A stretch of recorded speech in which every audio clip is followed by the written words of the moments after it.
Capital TV Bihar देख रहे हैं आप। मैं हूं आपके साथ राधिका राज। आज इस स्पेशल स्टोरी में बात करेंगे बिहार की सियासत की, जहां एक तरफ भाजपा तरह तरह की योजना जनता के सामने लाकर लुभा रही है, वहीं दूसरी तरफ विपक्षी दल महागठबंधन के नाम पर आपस में ही भिड़ते नजर आ रहे हैं। तो क्या चल रहा है बिहार की सियासत में, जानेंगे विस्तार से।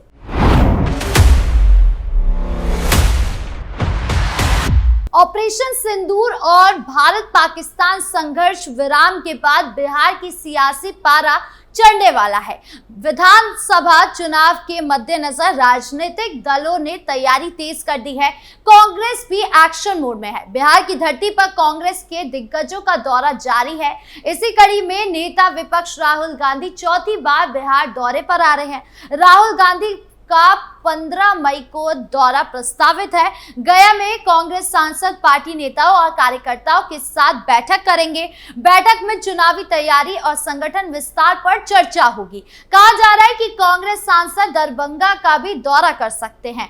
हालांकि अभी औपचारिक ऐलान होना बाकी है। राहुल गांधी के कार्यक्रम की घोषणा 1-2 दिन में कर दी जाएगी।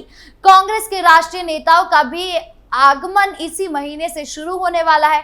बिहार कांग्रेस राष्ट्रीय नेताओं को बुलवाकर संगठन में जान फूंकने का प्रयास कर रही है। संगठन को धार देने और कार्यकर्ताओं की एकजुटता के लिए राष्ट्रीय नेताओं का दौरा कराया जाएगा। बिहार दौरे पर आने वाली नेताओं की सूची तैयार कर दी जा रही है। कांग्रेस ने साफ कर दिया है कि चुनाव महागठबंधन में रहकर लड़ा जाएगा। चुनावी तैयारियों के साथ कांग्रेस संगठन को भी धार देने में जुटी हुई है।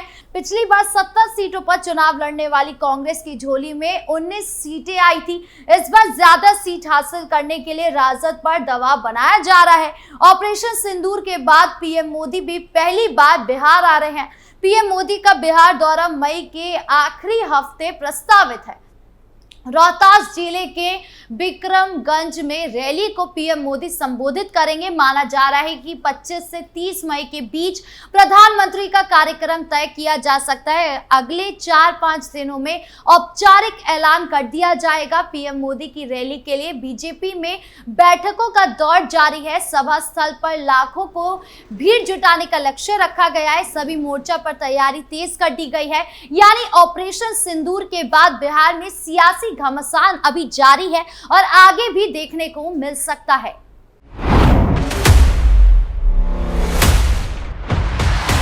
तो वही भाजपा सभी विधानसभा क्षेत्रों में जातीय सम्मेलन करेगी। ये सम्मेलन पूरी तरह स्थानीय स्तर पर होगा और इसमें संबंधित विधानसभा के खास जातियों को जुटान होगी। आयोजन का जिम्मा भी पार्टी के संबंधित नेता को दी जाएगी। शनिवार को प्रदेश मुख्यालय में हुई बैठक में यह फैसला हुआ। पार्टी 15 मई से इस अभियान की शुरुआत करने की तैयारी कर रही है। जातीय सम्मेलन की जिम्मेवारी सभी विधानसभा क्षेत्र के अलग अलग जातियों के नेताओं को सौंपी गई है। दरअसल जो नेता जिस जाति के होंगे वो उसी जाति के लोगों का सम्मेलन स्थानीय स्तर पर कराएंगे। इसमें उन्हें नीतीश सरकार के समग्र विकास कार्यों के साथ साथ उनके समाज के लिए किए गए कार्यों की भी जानकारी दी जाएगी। इस सम्मेलनों में बताया गया है कि सरकार के किस फैसले से उन्हें क्या-क्या प्रत्यक्ष और अप्रत्यक्ष लाभ हुआ है। इन सम्मेलनों में बताया जाएगा कि सरकार के किस फैसले से उन्हें क्या-क्या प्रत्यक्ष और अप्रत्यक्ष लाभ हुआ है। विधानसभा चुनाव की तैयारी में जुटी भाजपा ने शनिवार को प्रदेश मुख्यालय में प्रदेश अध्यक्ष डॉक्टर दिलीप जायसवाल के नेतृत्व में उच्च स्तरीय बैठक की है। इसमें उप मुख्यमंत्री सम्राट चौधरी, क्षेत्रीय संगठन महामंत्री नागेंद्र जीत, संगठन महामंत्री भीखू भाई दलसानिया भी शामिल थे। बैठक में इस बात का विस्तार से मंथन हुआ है कि विकास कार्यों के साथ साथ जातीय गोलबंदी पर भी ध्यान दिया जाए। इस मुद्दे पर विपक्ष को किसी प्रकार का कोई स्पेस ना दिया जाए। बैठक में ही सभी 243 विधानसभा सीटों में जातीय सम्मेलन करने और स्थानीय स्तर पर प्रभावी जातियों से इसकी शुरुआत करने का निर्णय लिया गया है। सम्मेलन के आयोजन में स्थानीय नेताओं को पार्टी मुख्यालय से अपेक्षित सहयोग प्रदान किया जाएगा। पार्टी कार्यालय में ही हुई एक अलग बैठक में यह निर्णय लिया गया है कि भाजपा पूरे प्रदेश में तिरंगा यात्रा निकालेगी। बैठक में वर्चुअल तरीके से वरीय पदाधिकारी व मंडल पदाधिकारी शामिल हुए। बैठक की अध्यक्षता प्रदेश अध्यक्ष डॉक्टर दिलीप जायसवाल ने की। इसमें उप मुख्यमंत्री सम्राट चौधरी भी शामिल थे। प्रदेश अध्यक्ष ने सबको ये निर्देश दिया कि पाकिस्तान को माकूल जवाब देने वाली भारतीय सेना के शौर्य को प्रदर्शित करने के लिए पूरे प्रदेश में तिरंगा यात्रा निकाली जाए। हालांकि इसमें भाजपा का प्रचार नहीं करना है। इस अभियान का श्रेय प्रधानमंत्री नरेंद्र मोदी, रक्षा मंत्री राजनाथ सिंह और गृह मंत्री अमित शाह, राष्ट्रीय सुरक्षा सलाहकार अजीत डोभाल को दिया जाना है और उनकी ही चर्चा करनी है। ये भी निर्देश दिया गया है कि तिरंगा यात्रा में स्थानीय कार्यकर्ताओं की शिरकत सुनिश्चित करनी है और इस अभियान को आम लोगों से जोड़ना है। अभियान सभी विधानसभा क्षेत्रों में चलाया जाएगा। क्या राजपूतों को रिझाने में जुटे बिहार के सियासी दल? चुनाव की बात की जाए तो बिहार में इसी साल अक्टूबर-नवंबर में विधानसभा के चुनाव होने हैं। इसको लेकर सभी पार्टियों ने कमर कस ली है। सत्तारूढ़ दल जेडीयू और भाजपा से लेकर मुख्य विपक्षी पार्टी राजद ने भी राजपूतों को रिझाने के लिए दावा चलना शुरू कर दिया है। यही वजह है कि तीनों दलों ने भारत के दो महान नायकों की जयंती और पुण्यतिथि मनाने को लेकर होड़ मचा दी है। 16वीं शताब्दी में मुगल शासक अकबर के खिलाफ मोर्चा खोलने वाले मेवाड़ के महान राजा रहे महाराणा प्रताप और 1857 के स्वतंत्रता संग्राम में बिहार के भोजपुर में अंग्रेजों के खिलाफ विद्रोह का नेतृत्व करने वाले वीर कुंवर सिंह के बहाने दाव चले जा रहे हैं। बीते 9 मई को महाराणा प्रताप की जयंती पर जेडीयू द्वारा राजधानी पटना में एक समारोह का आयोजन किया गया। इस दौरान कार्यक्रम को आयोजित करने वाले संजय सिंह ने कहा कि उनके अनुरोध पर बिहार के मुख्यमंत्री नीतीश कुमार द्वारा पटना में महाराणा प्रताप की कांस्य की मूर्ति स्थापित की गई थी। महाराणा प्रताप हमारे लिए समावेशिता के प्रतीक है क्योंकि उनकी सेना में हर जाति के लोग थे। बीते महीने 23 अप्रैल को वीर कुंवर सिंह की पुण्यतिथि थी, जिस दौरान राजद और भाजपा दोनों दलों ने कई कार्यक्रम आयोजित किए। वहीं राजधानी पटना में बीजेपी ने एक जनसभा आयोजित की थी।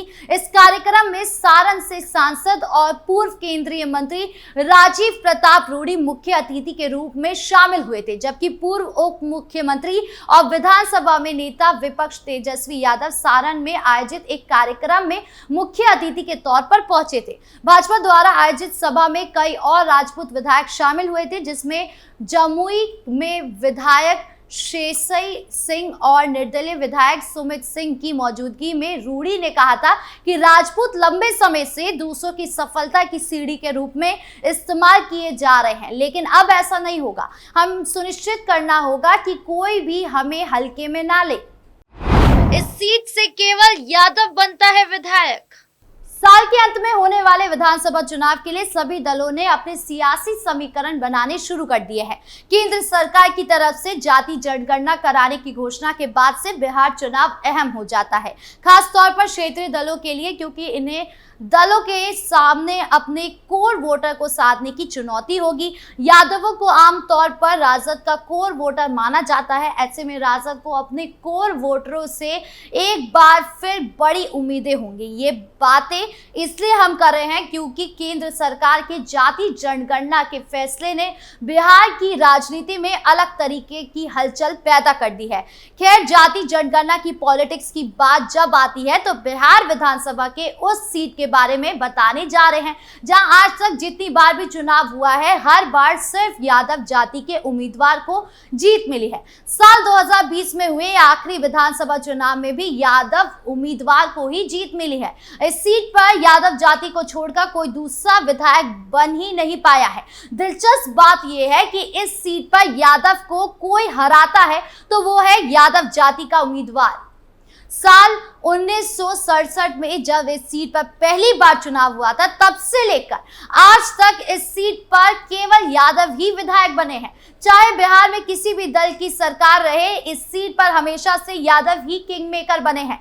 ये सीट और कोई नहीं, समस्तीपुर जिले में आने वाला हसनपुर विधानसभा है। इस सीट से मौजूदा विधायक है लालू यादव के बड़े बेटे तेज प्रताप यादव। ये सीट प्रमाण है कि बिहार की राजनीति में जाति समीकरण कितना कितना हावी है। हसनपुर सीट पर आज तक कोई दूसरी जाति का नेता विधायक बन ही नहीं पाया है।